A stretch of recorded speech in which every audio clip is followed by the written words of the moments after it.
নমো নমঃ শ্ৰীমদ্ ভগবত গীতামৃত।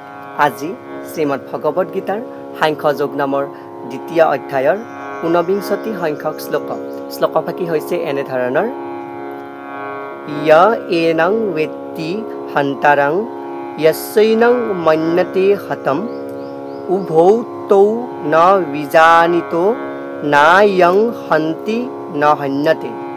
উক্ত শ্লোকফাকিৰ অৱতাৰণা কৰিছে শ্ৰীমদ্ ভগৱত শ্ৰীকৃষ্ণই।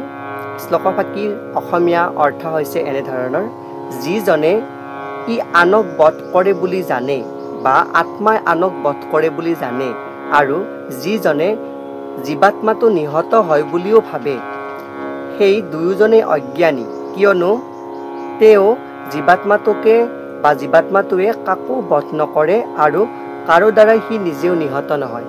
অৰ্থাৎ উক্ত শ্লোকফাকিত জীৱাত্মাৰ স্বৰূপ বৰ্ণনা কৰিছে।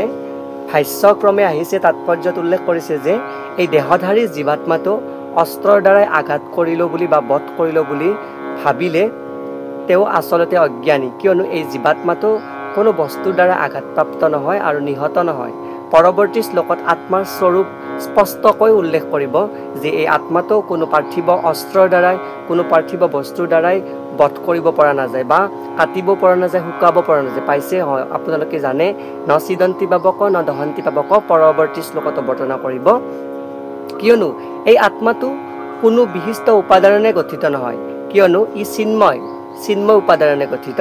কিয়নো এই আত্মাটো চিন্ময় হোৱাৰ বাবে ইয়াক মৃন্ময়ৰ দ্বাৰা গঠিত বুলি ক'ব নোৱাৰি। মৃন্ময় হ'লে যাক ভংগন কৰিব পাৰি, ছিঙিব পাৰি, কিন্তু এই আত্মাটোৰ উপাদান হৈছে চিন্ময়। সেয়েহে এই আত্মাক কোনেও বধ কৰিব নোৱাৰে, আৰু যিয়ে এই আত্মাটোক বধ কৰা বুলি বা এই জীৱাত্মাটোক বধ কৰা বুলি জানে তেওঁ অজ্ঞানী বুলি কৈছে।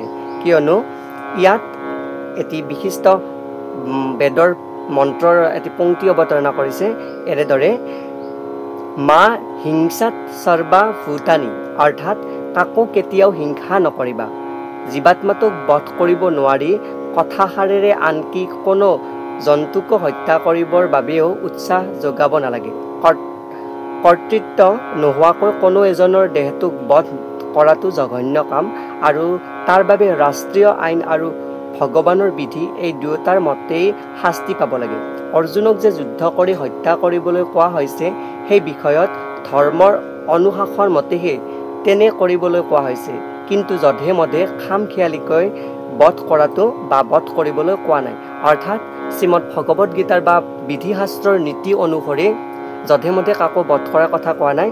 বিধিশাস্ত্ৰৰ নীতি অনুসৰি যিয়ে ধৰ্মৰ অনুশাসনত প্ৰতাৰণা কৰিছে তেওঁহে ইয়াতে বধ কৰাৰ কথা কৈছে, আৰু কৈছে যে তুমি দুখ নকৰিবা, কিয়নো এই জীৱাত্মাটোৰ কেতিয়াও বধ নহয়। এই জীৱাত্মাৰ ধাৰী জীৱাত্মাটোক যিয়ে ধাৰণ কৰিছে, আমাৰ পাৰ্থিৱ যিটো দেহ, এই দেহটোৰহে বধ হয়।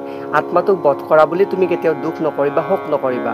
আৰু যিয়ে যধে মধে এই আইন উলংঘন কৰি অন্যক বধ কৰে বা যি ব্যক্তিৰ কোনো ভুল নাই, নিৰ্ভুল ব্যক্তিক বধ কৰে, তেওঁ এই বিধিশাস্ত্ৰ অনুসৰি বা ভগৱত গীতাৰ নীতি অনুসৰিও শাস্তি ভুগিব লগা হয়।